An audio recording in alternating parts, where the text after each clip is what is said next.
আপনি কখনো জীবনে সূর্যোদয় দেখেছেন? কত প্রশান্তিদায়ক, কত শক্তিদায়ক হয়। মনের মধ্যে যেন একটা নতুন প্রেরণা দান করে, একটা নতুন উৎসাহ। কিন্তু যদি আপনি উঠতে দেরি করেন, তাহলে আপনি এই সূর্যোদয় দেখতেই পাবেন না। ঠিক এরকমই হয় আমাদের জীবনেও। সুযোগ সূর্যোদয়ের মতো। যদি আপনি আপনার জীবনে দরকারের চেয়ে বেশি অপেক্ষা করেন এই সুযোগের সদ্ব্যবহার করতে, তাহলে এই সুযোগ আপনার অপেক্ষা কখনোই করবে না, তা চলে যাবে। সেই জন্য এদের সামলে রাখুন। সঠিক সময় আসলে এই সুযোগের সদ্ব্যবহার করুন, নিজের কর্মকে সম্পূর্ণরূপে সার্থক করুন। এটাকে এক মুহূর্তের মতো দেখুন। যদি এরকম করেন, তাহলে জীবনও সূর্যোদয়ের মতোই হবে। এতে সন্তুষ্টি থাকবে, গৌরবও থাকবে, আর থাকবে শান্তি। রাধা রাধা। আমরা জীবনে এমন অনেক মানুষকে চিনি যারা অত্যন্ত শক্তিশালী, নিজের পরীক্ষা দিতে কখনো পিছপা হন না, খুব কঠোর হন, আত্মপ্রত্যয়ী হন, কিন্তু তাও তারা সাফল্য পান না। কেন? কি কারণ হতে পারে এর? লৌহ মানবের মতো ব্যক্তিত্বের অধিকারী হওয়া সত্ত্বেও তারা সফলতা কেন লাভ করেন না? এবার এটার উত্তর তাদের ব্যক্তিত্বের মধ্যেই লুকিয়ে রয়েছে। লৌহ মানব, লোহা। আপনি কখনো লোহাকে দেখে থাকবেন, অত্যন্ত শক্তিশালী, অত্যন্ত কঠিন, কিন্তু শুধু তখনই যখন সেটা শান্ত থাকে, শীতল থাকে। তাকে উত্তপ্ত করুন, তা আর কঠিন থাকবে না। তার উপরে এক আঘাত করুন আর তার আকৃতি বদলে যাবে। বুঝলেন? যদি আপনিও জীবনে নিজের শক্তি দিয়ে, নিজের নিরন্তর প্রচেষ্টা দিয়ে বড় কিছু করতে চান, তাহলে সর্বপ্রথম একে শান্ত করে রাখুন, একে শীতল করে রাখুন। জীবনে যা পেয়েছেন তাতেই সন্তুষ্টি পেতে শিখুন। এই ক্রোধের তাপে নিজেকে বদলাবেন না। চিনতে শিখুন সেই চিন্তাগুলো যা ক্রোধ বাড়িয়ে দেয়, আর সেগুলোকে শেষ করে দিন, নয়তো সেই রাগ আপনার পতন অবশ্যই ঘটাবে। রাধা রাধা। আমরা অনেকবার লোকের থেকে এই কথা শুনেছি, জীবনে যখনই ধন অর্জন করবে বাঁচিয়ে রাখবে। কি হয়, কঠিন পরিস্থিতিতে আপনার খারাপ সময় তা আপনার কাজে আসে। কিন্তু এই কথা কি 100% সত্যি? ভাবুন,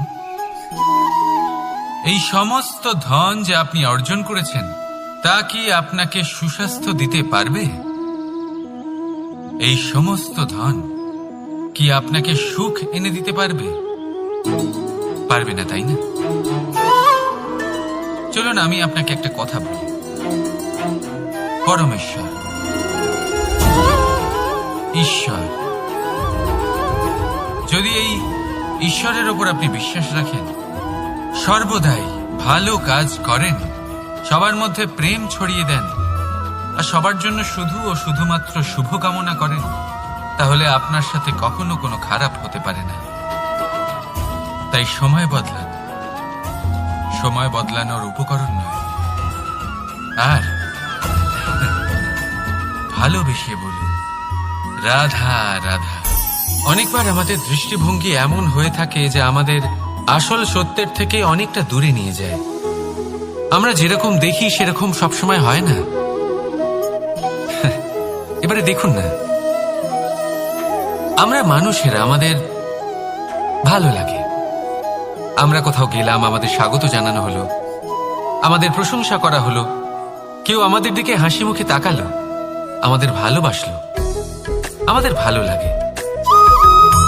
কিন্তু যদি কেউ ক্রুদ্ধ হয়, কটাক্ষ করে, ব্যঙ্গ করে, তাহলে আমরা তক্ষুনি তাকে নিজের শত্রু ভেবে ফেলি, তার উপরে ক্রুদ্ধ হয়ে যাই। একটা কথা মনে রাখবেন, এই হাসি সবার জন্যই হয়। আপনি তাদেরকেও হাসি উপহার দিতে পারেন যাদের আপনি চেনেন, তাদেরও দিতে পারেন যাদের আপনি চেনেন না। ছোটদের দিতে পারেন, বড়দের দিতে পারেন, সবার জন্যই হলো এই হাসি। কিন্তু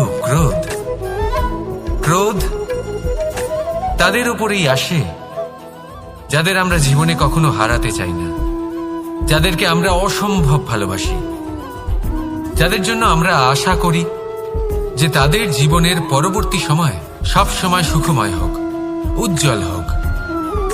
সেই জন্য আপনার জীবনের সমস্ত সেই ব্যক্তি যারা আপনার উপরে ক্রুদ্ধ হন, কটাক্ষ করেন, জরুরি নয় তিনি আপনার শত্রুই হবেন।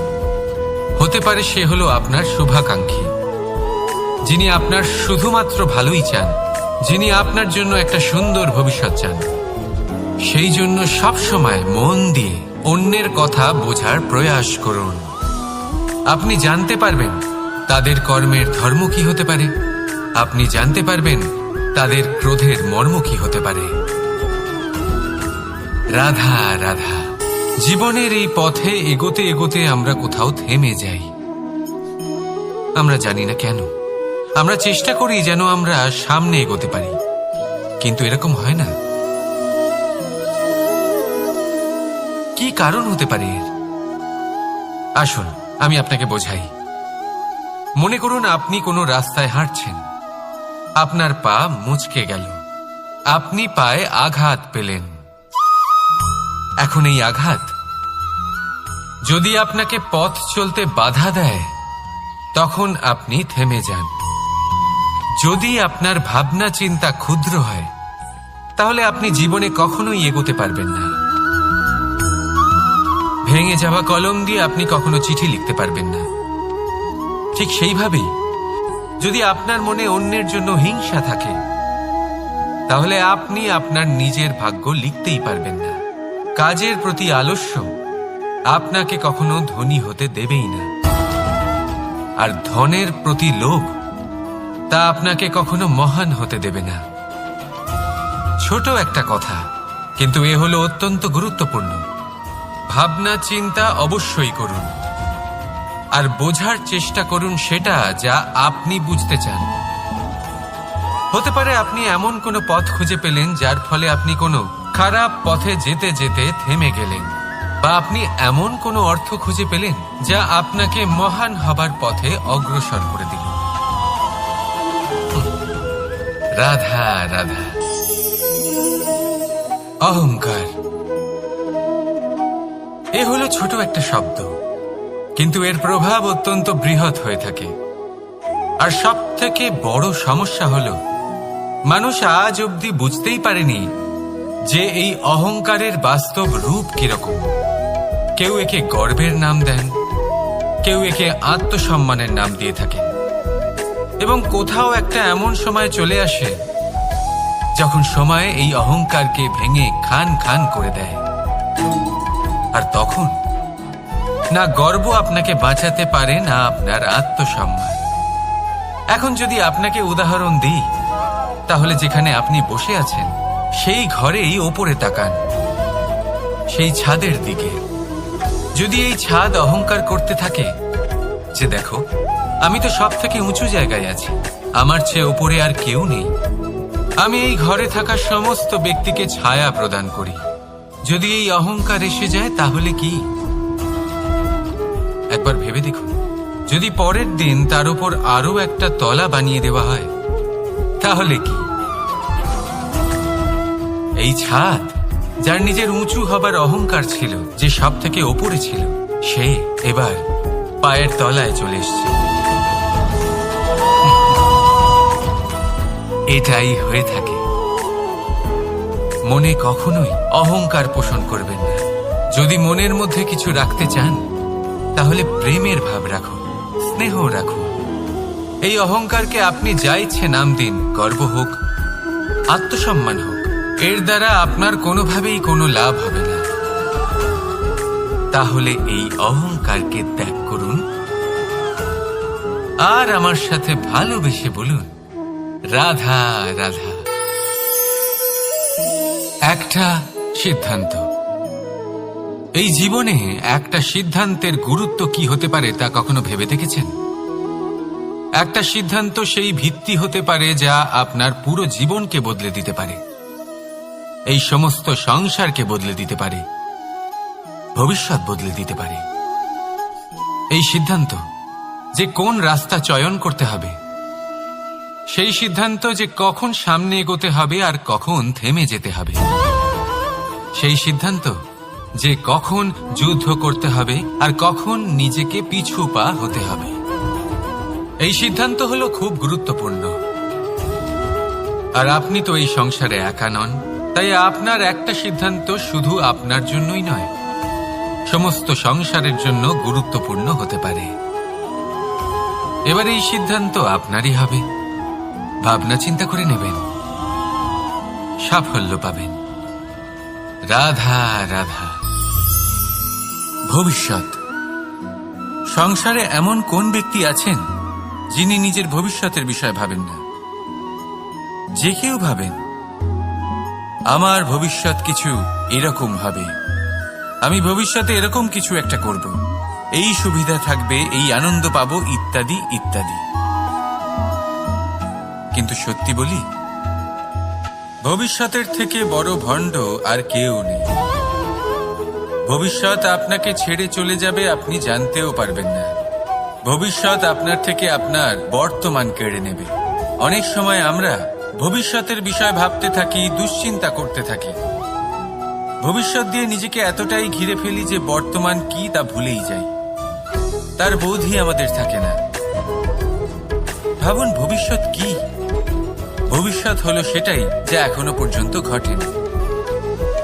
বর্তমান হলো সেটা যা এখন ঘটছে। তাহলে যা এখনো ঘটেইনি তার বিষয়ে দুশ্চিন্তা করে নিজেকে ব্যতিব্যস্ত কেন করছেন? এই বর্তমান, এটাই হলো গুরুত্বপূর্ণ। এর উপরে সমস্ত ভাবনা কেন্দ্রীভূত করুন। মনে লক্ষ্য অবশ্যই রাখুন, কিন্তু পুরো মনোযোগ শুধু বর্তমানে থাকবে। এই বর্তমানকে যদি সামলে নিতে পারেন, তাহলে আপনার ভবিষ্যৎ এমনি উজ্জ্বল হয়ে উঠবে। তাহলে আসুন আমার সাথে ভালোবেসে বলুন, রাধা রাধা। সময়। কথায় আছে, আমাদের জীবনের প্রত্যেক মুহূর্ত স্বর্ণর মতো হয়। এবার হয় আমরা একে নিজেদের কাছে রাখতে পারি বা একে আমরা চলে যেতে দিতে পারি, কারণ এই ছোট ছোট মুহূর্তই আছে যা আমাদের জীবনকে গড়ে তোলে। এখন এই জীবন কেমন হবে তা আমাদের উপর নির্ভর করে। যদি আপনি একটা মুহূর্তের যত্ন না নেন, যদি আপনি এক মুহূর্ত ভালো না বাসেন, যদি আপনি এক মুহূর্ত স্নেহের আনন্দ না উপভোগ করতে পারেন, তাহলে দেখতে দেখতেই আপনার সমস্ত সময় নষ্ট হয়ে যাবে, আপনি জানতেও পারবেন না। অর্থাৎ এই সময় স্বর্ণ হতে পারে না। তবে আমরা একে স্বর্ণ বানিয়ে নিতে পারি আমাদের চেষ্টার মাধ্যমে। এই সময় শুধু একটি লাঙল যা মাটির সাথে লড়াই করতে পারে, আর কিছু নয়। একটা অত্যন্ত গুরুত্বপূর্ণ কথা মনে রাখবেন, আপনার কাছে শুধু সময় আছে। এবার আপনি এটা দিয়ে স্বর্ণ বানাবেন না ঘুমিয়ে স্বপ্ন দেখে একে নষ্ট করবেন, সিদ্ধান্ত আপনারই। রাধা রাধা। ভগবান। প্রত্যেক কঠিন পরিস্থিতিতে এই নামই আছে যা আমাদের উপায় দিয়ে থাকে। ব্যক্তি যান, ভগবানের পুজো করেন, আরাধনা করেন, ব্রত পালন করেন, মন্দিরে যান, পুজো প্রশ্ন, হে প্রশ্ন, হে আমাকে কেন এত কষ্ট ভোগ করুন? আপনি কি ভগবানকে জাগানোর পূর্বে যদি পাবেন, অন্য কোথাও হবেন, পাবেন অন্য কোথাও নয়, নিজের ভেতরে তাই হবেন। কারণ এই পরমা রাধা এক হয়ে গে। যদি আপনাকে উদাহরণ নাম, যদি তাহলে মনে রাখ, নাম শুরু হয় র দিয়ে। তাহলে মনে রাখবেন নাম নয় কর্ম। তাহলে এমন মনে হয় যেন আপনি যে কাজই করেন না কেন, যে আপনি যে কারণ এই প্রকৃতি ফুল ফুল মনে শক্তি প্রয়োজন হয় না, কারণ প্রয়োজন হয় না, এরকম হয় না। হ্যাঁ, সংসারে অনেক সময় এরকম হয় যে আমরা খুব সমস্যায় থাকি, খুব বিপদের মধ্যে থাকি, আর সেই সমস্ত মানুষ যারা আমাদের কাছের মানুষ, আমাদের আপনজন, তারা আমাদের ত্যাগ করে চলে যান। আমরা এই সময় দুঃখ পাই, নিরাশ হয়ে পড়ি এবং একা একাই সেই সমস্যাকেও কাটিয়ে উঠি। এবার পরিস্থিতি যেমন খুশি হোক না কেন, সেই সব মানুষ যারা এমন সময় আপনাকে ত্যাগ করেছেন, তাদের প্রতি ক্রুদ্ধ হওয়া, অভিমান করা, এটা অনুচিত। আমি বলবো তাদের প্রতি কৃতজ্ঞ থাকুন। আমি বলবো তাদের ধন্যবাদ জানান যে তারা এমন সময় আপনার সঙ্গ ত্যাগ করেছেন যখন আপনার তাদের সব থেকে বেশি প্রয়োজন ছিল। কারণ দেখুন, হয় তাদের বিশ্বাস ছিল যে আপনি নিজেই এই বিপদ থেকে বেরিয়ে আসতে পারবেন, বা তাদের ত্যাগ করার জন্য আপনি নিজের উৎসাহ বাড়িয়ে তুললেন, আপনি নিজের শক্তি বাড়ালেন এবং নিজে সেই সমস্যা থেকে বেরিয়ে আসলেন। নিজের খারাপ সময়কে আপনি নিজেই ভালো সময় করে তুললেন। শেষ পর্যন্ত আপনি আরো শক্তিশালী হয়ে উঠলেন, আরো শ্রেষ্ঠ হয়ে উঠলেন। আর এটাই তো আপনার বিজয়, যার কারণ হলো তাদের আপনাকে ত্যাগ করা। তাহলে তাদের ধন্যবাদ জানান আর আমার সাথে ভালোবেসে বলুন, রাধা রাধা। ধন ধন হলো কারোর জন্য মোহ, আবার কারোর জন্য মায়া, কারোর জন্য হয়তো ভাগ্য, আবার কারোর জন্য কর্মের পারিশ্রমিক। দেখতে গেলে এই ধন হয়তো সবার জন্যই অত্যন্ত প্রয়োজনীয় হয়ে থাকে। সেই জন্যই তো মানুষ নিজের সমস্ত জীবন অতিবাহিত করেন এই ধন অর্জন করার জন্য।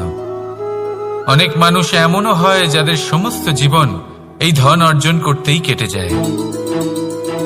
প্রত্যেক মানুষই চেষ্টা করেন যেন তিনি ধনী হন, যত সম্ভব বেশি ধন অর্জন করতে পারেন, সম্পন্ন থাকতে পারেন। আর তা হবে নাই বা কেন? কারণ এটাই হলো এমন এক বস্তু যা আদান প্রদান এমন নানান কাজে আসে।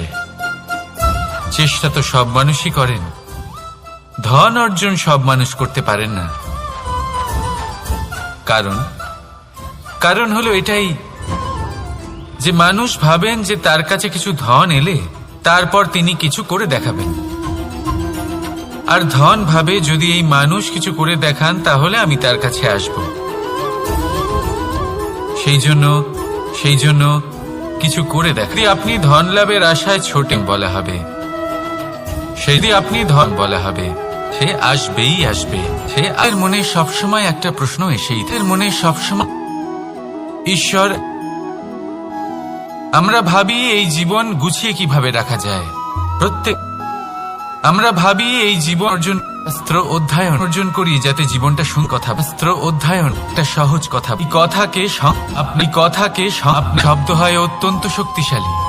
হলো এমন এক যত রাখুন ওর অনু প্রশ্নের কি আয়না কি করে আপনাকে, আয়না কি করে আপনাকে আপনারই মুখ দেখাবে। আপনি এই ভালোবাসা দিয়ে সম্মুখীন হলে কে আপনাকে সাহায্য করবে সেটা নির্বাচন করা আপনার হাতে নেই। সেটা সেই সকল ব্যক্তির উপর নির্ভরশীল যে তারা আপনাকে সাহায্য করবে নাকি করবে না। অর্থাৎ যখনই কোনো বিপদ আসে সর্বপ্রথম তার সম্মুখীন আমাদের নিজেকেই হতে হয়, আর তার জন্য প্রস্তুত থাকা প্রয়োজনীয়। সেই শক্তি, সেই সাহস অর্জন করা প্রয়োজনীয়। দেখুন, যখনই অন্ধকার আসে তখন সবার আগে কে আপনাকে ত্যাগ করে চলে যায়? আপনার নিজেরই ছায়া। এই অন্ধকারের সম্মুখীন হতে হয় অন্তরের প্রদীপের দ্বারা, অন্তরের আত্মা দ্বারা। তবেই আপনি অন্ধকারের ওপর জয়লাভ করতে পারবেন। সেই জন্য যে বিপদই আসুক না কেন নিজেকে তার জন্য প্রস্তুত রাখা উচিত। সেই সাহস নিয়ে আসুন। এমন কোনো বিপদ নেই যা আপনাকে ভেঙে দিতে পারে। আসুন আমার সাথে ভালোবেসে বলুন, রাধা রাধা।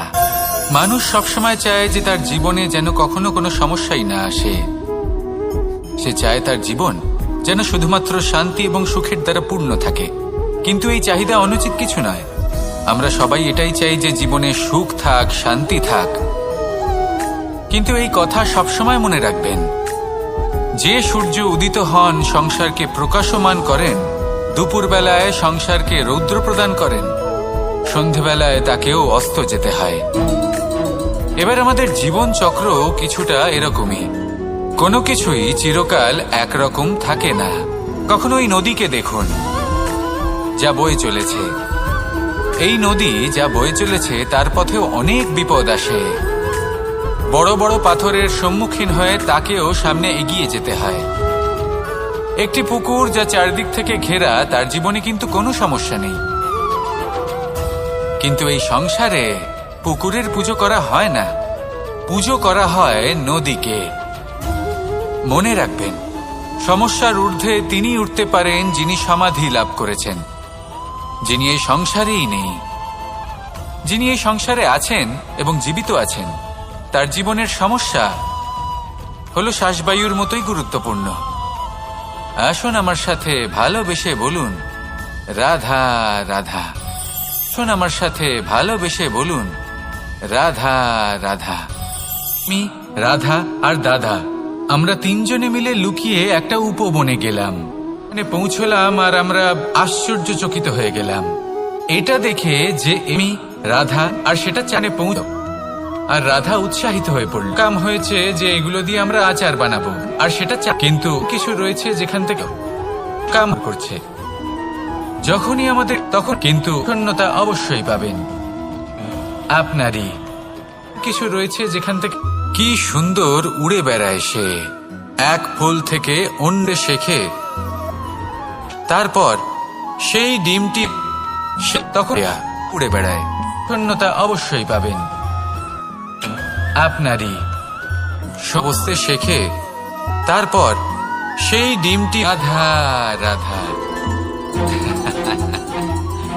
আপনারা হয়তো ভাবছেন কি আশ্চর্য, সে পরে প্রথমে প্রেয়া খুব কম উড়ে বেড়ায়, ভাবে জন্ম নেন একজন রাধা, তারপরে রাধা রাধা বলি।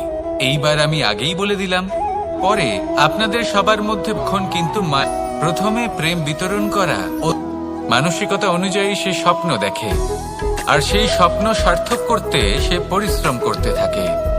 কিন্তু খুব গুরুত্বপূর্ণ একটা কথা আছে যে আপনার মনে রাখা উচিত। আপনার এই মানসিকতা, আপনার এই স্বপ্ন, তা যেন আপনার নিয়ন্ত্রণে থাকে। আপনার বন্ধ মুঠোয় যেন এর লাগাম থাকে, আপনি যেন এর প্রভু হন। যদি তা হয় তবেই আপনি লাভবান হবেন। যদি এরা আপনাকে নিয়ন্ত্রণ করতে থাকে, যদি আপনার মুঠো খুলে যায়, না পথ আপনার নিয়ন্ত্রণে থাকবে, না মানসিকতা থাকবে, না স্বপ্ন নিয়ন্ত্রণে থাকবে। আর যদি তাই হয় তাহলে আপনি আপনার ভবিষ্যৎ নষ্ট করে ফেলবেন। তাই নিয়ন্ত্রণ করতে শিখুন নিজের বিচার বুদ্ধি, নিজের মানসিকতা, নিজের স্বপ্নকে। নিজের এই স্বপ্ন পূরণ করুন আর আমার সাথে ভালোবেসে বলুন, রাধা রাধা। আমার কাছে যশোদা মা যেমন, আমার কাছে দেবকী মা যেমন, আমার কাছে ঠিক তেমনই হলেন গোমাতা। এবার ভেবে দেখার বিষয় হলো এটা যে এই সংসারে অসংখ্য প্রাণী আছে। একজন গাইকে একজন মায়ের মর্যাদা কেন দেওয়া হয়? তাহলে এর অনেকগুলো কারণ আছে। এই গাই অর্থাৎ গোমাতা, এনারা হলেন অত্যন্ত শান্ত, শান্তি প্রিয়, কখনো কারোর কোনো ক্ষতি করতেই পারেন না। গোমাতা যে দুধ নিজের বাছুরকে পান করান, সেই দুধই আমাদেরও দেন। সেই দুধ পান করে আমরা শক্তি লাভ করি। এই দুধ থেকে আমরা মাখন, ঘি, পায়েস, এইসব সুস্বাদু খাবার লাভ করি। গোমাতার গোবর আমাদের জ্বালানি হিসেবে সাহায্য করে, যার ফলে খুব কম সংখ্যক কাঠ ব্যবহার করা যায় এবং বেশিরভাগ জঙ্গল সুরক্ষিত থাকে। গোমাতার গোমূত্র, সেটাও আমাদের কাছে লাভজনক। এর দ্বারা আমরা অনেক রোগ থেকে মুক্তি লাভ করতে পারি। গোমাতা যখন একটি বাছুরকে জন্ম দেন, তখন সেই বড় হয়ে আমাদের ক্ষেত কর্ষণ করে। সেই জন্য গাইকেও জীবনে মায়ের মর্যাদা দেবেন। যতটা সম্ভব তাকে সেবা করুন এবং ভালোবেসে তাকে পালন করুন। এই মন নিজে থেকেই প্রসন্ন হয়ে বলবে, রাধা রাধা। ধন, সম্পদ, ঐশ্বর্য। মানুষ হয় নিজের সৌভাগ্যের দ্বারা এগুলো লাভ করে থাকেন বা কর্মের দ্বারা। সৌভাগ্য আসলে কি? গ্রহের দশা, যা প্রত্যেক মুহূর্তে বদলাতে থাকে। কর্মের মাধ্যমে যখন আপনি ধন অর্জন করেন, তখন সেই ধন আপনার আগামী প্রজন্ম লাভ করে। সেটা হয় সে ভোগ করে বা তার জন্য তার ভোগান্তি হয়। আর এটা নির্ভর করছে আপনার কর্মের ওপরে। কি কর্ম করেছেন আপনি সেই ধনকে লাভ করার জন্য। যদি আপনি সৎ পথে চলেন, নিষ্ঠা ভরে আপনি কর্ম করে থাকেন এবং তার ফলে আপনি ধন অর্জন করে থাকেন, তাহলে আপনার আগামী প্রজন্ম সেটা ভোগ করবে, সেটা প্রয়োগ করবে নিজের বিকাশের জন্য। কিন্তু যদি আপনি কুকর্ম করে থাকেন, কোনো রকম ছলনা করে থাকেন এই ধন লাভ করার জন্য, তাহলে 100% আপনার আগামী প্রজন্মকে এর জন্য ভুগতেই হবে। তাহলে আপনি কি চাইবেন? যে আপনার আগামী প্রজন্ম সুখ ভোগ করবে, নাকি আপনার কুকর্মের পরিণাম ভোগ করবে? নির্বাচন আপনারই। আসুন আমার সাথে ভালোবেসে বলুন, রাধা রাধা।